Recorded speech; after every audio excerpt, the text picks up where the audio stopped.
तो दोस्तों जैसा कि पिछली वीडियो में हमने देखा था, हमने बात करी थी प्रधानमंत्री मनधन योजना के बारे में। तो आज उसी सीरीज में सेकंड आपकी स्कीम है national pension scheme for traders and self employed person. ये हमारी सेकंड स्कीम है, जानते हैं इसके बारे में। तो सबसे पहले अबाउट इट ले लेते हैं। ये क्या है, लॉन्च ऑन 22 फरवरी 2019, इसको 22 फरवरी 2019 में लॉन्च किया गया था। It is a voluntary and contributory scheme. क्या है, वॉलेंट्री और कॉन्ट्रीब्यूटरी स्कीम है, ठीक है। थर्ड थिंग है इसकी कि जिसका मंथली कंट्रीब्यूशन है वो रेंजेस बिटवीन 55 से 220 रुपीज है, depending upon the entry of the benefit. यानी कि जो भी व्यक्ति जिस एज में क्या करेगा, इसके अंदर एंट्री करेगा, जैसे कि आपको पता है ये एक एलिजिबिलिटी क्राइटेरिया के अंदर भी आता है कि जो 18 से 40 ईयर का आपका बेनिफिशियरी होगा, उसके हिसाब से इसका जो कंट्रीब्यूशन होगा, जो इसका प्रीमियम होगा 55 से 220 के बीच में डिसाइड किया जाएगा, ठीक है। उसके बाद 50 monthly contribution is payable by the beneficiary and equal matching contribution paid by the central government. यानी कि क्या किया जाएगा, आधा बेनिफिशियरी जमा करेगा और इक्वल कंट्रीब्यूशन जमा करेगी आपकी सेंट्रल गवर्नमेंट। जानते हैं एलिजिबिलिटी के बारे में, ठीक है। एलिजिबिलिटी क्या है, the person should be citizen of India, वह व्यक्ति भारत का नागरिक होना चाहिए। शॉपकीपर्स और ओनर्स, देखिए ध्यान से, shopkeepers and owners who have petty small shops, brokers, hotel, restaurant etcetera, ये आपकी एलिजिबिलिटी क्राइटेरिया है। साथ साथ उनकी जो एज होनी चाहिए वो 18 to 40 ईयर्स के बीच में होनी चाहिए।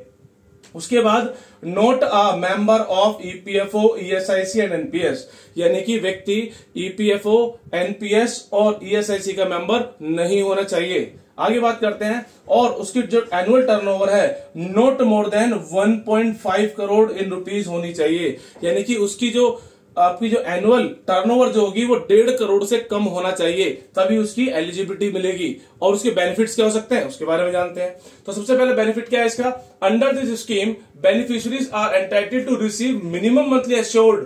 देखिए एश्योर्ड पेंशन है कितने रुपए की, 3000 रुपए after attaining the age of 60 years. यानी कि आपको क्या मिलेगा, जब आप 60 ईयर के कंप्लीट हो जाएंगे उसके बाद 3000 rupees per month assured pension आपको दी जाएगी सरकार की तरफ से, ठीक है दोस्तों। आई होप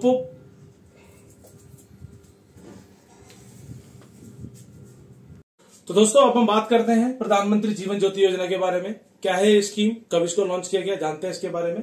तो दोस्तों ये लॉन्च की गई थी 9 मई 2015 को, कहां पर, वेस्ट बंगाल में, ठीक है। वेस्ट बंगाल में इस स्कीम को लॉन्च किया गया था प्रधानमंत्री मोदी जी द्वारा, ठीक है। इसकी एलिजिबिलिटी क्या है, should be citizen of India, Bharat का नागरिक होना चाहिए। दूसरा, ये एज ग्रुप आपके 18 to 50 ईयर्स के लिए होता है। जैसे हमने प्रीवियस स्कीम में पढ़ा था वहां पर 18 to 40 ईयर था, तो इसमें कितना है 18 to 50 ईयर्स, ठीक है।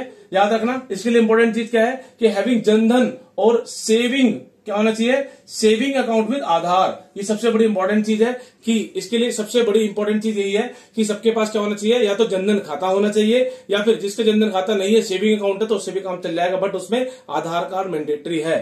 उसके बाद ऑटो डेबिट फैसिलिटी भी है बैंक अकाउंट से डायरेक्ट आपकी कंसेंट पे, यानी कि अगर आप उनको कंसेंट देते हो तो डायरेक्ट ऑटो डेबिट फैसिलिटी भी इनके पास अवेलेबल है। बात करते हैं बेनिफिट के बारे में। तो बेनिफिट क्या है, the risk coverage under the scheme is 2 lakh rupees. याद रखना 2 लाख रुपीज है किस पे, death due to any cause. सिर्फ इसके अंदर आपकी डेथ को सिक्योर किया गया है। कितना, 2 लाख रुपीज दिए जाएंगे आपको। प्रीमियम कितने रुपए है, 436 रुपीज पर ईयर। अगर आपसे पूछा गया बाई चांस कि प्रधानमंत्री जीवन ज्योति योजना का प्रीवियस प्रीमियम कितना रुपीज था, तो वो था 330 रुपीज। याद रखना। तो अगली स्कीम के बारे में बात करेंगे, प्रधानमंत्री सुरक्षा बीमा योजना है आपकी अगली स्कीम, प्रधानमंत्री सुरक्षा बीमा योजना। तो पहले हमने पढ़ी थी प्रधानमंत्री जीवन ज्योति योजना और अब है हमारी प्रधानमंत्री सुरक्षा बीमा योजना, ठीक है। इसको भी कब लॉन्च किया गया था, 9 मई 2015 को ही इसको लॉन्च किया गया था, सेम डेट पर। जानते हैं इसकी एलिजिबिलिटी। तो सबसे पहले यही है कि वह क्या होना चाहिए, beneficiary should be a citizen of India होना चाहिए। एज ग्रुप चेंज हो जाती है, देखिए यहाँ पर अब आप लोग प्रीवियसली पढ़ रहे थे वहां पर 18 to 50 था, अब कितना है 18 to 70 ईयर्स। याद रखना इसमें एज ग्रुप चेंज हो जाता है 18 to 70 ईयर्स। वही आपके पास जनधन खाता होना चाहिए या फिर सेविंग बैंक से काम चल जाएगा, पर वो आधार के साथ मैंडेटरी होना चाहिए उसका रिकॉर्ड। ऑटो डेबिट फैसिलिटी आपको अवेलेबल है अगर आपके बैंक अकाउंट से, ठीक है, आपकी कंसेंट पर। अब बात करते हैं हम लोग बेनिफिट के ऊपर बारे में, क्योंकि बेनिफिट इसका बहुत इंपॉर्टेंट है। क्योंकि प्रधानमंत्री जीवन ज्योति योजना में आपको सिर्फ 2 लाख रुपीज का क्या दिया जा रहा था, एक हेल्प की जा रही थी कि आपकी कोई भी डेथ हो जाती है उस बेसिस में, ठीक है, 2 लाख रुपए की। पर बात करते हैं हम लोग किसकी, इसके बेनिफिट की। तो the risk coverage under the scheme is 2 lakh rupees for accidental death. अब देखिए यहाँ पर क्या लिखा हुआ है, एक्सीडेंटल डेथ के ऊपर 2 लाख रुपीज है, और एंड फुल डिसेबिलिटी, यानी कि अगर व्यक्ति को इतनी चोट लग गई कि वो जिंदगी में दोबारा काम नहीं कर सकता, तब भी क्या होगा, उसको फुल डिसेबिलिटी के केस में भी उसको 2 लाख रुपीज मिल जाएंगे। और 1 लाख रुपए का होगा पार्शियल डिसेबल में, यानी कि उस व्यक्ति की चोट लग गई, हाथ कट गया या कोई पैर कट गया, अगर कोई पार्शियल डिसेबल अगर वो हुआ है तो उसे 1 लाख रुपीज आपको यहाँ से प्रोवाइड करा जाते हैं। बात करते हैं प्रीमियम की, तो इसका प्रीमियम 20 रुपीज है, अब जो पहले कितना हुआ करता था 12 रुपए, तो प्रीमियम थोड़ा सा बढ़ा दिया गया है। तो ये है आपकी प्रधानमंत्री सुरक्षा बीमा योजना, जिसके बारे में मैंने आपके साथ चर्चा की है। बहुत बहुत धन्यवाद आप सभी का, थैंक यू सो मच।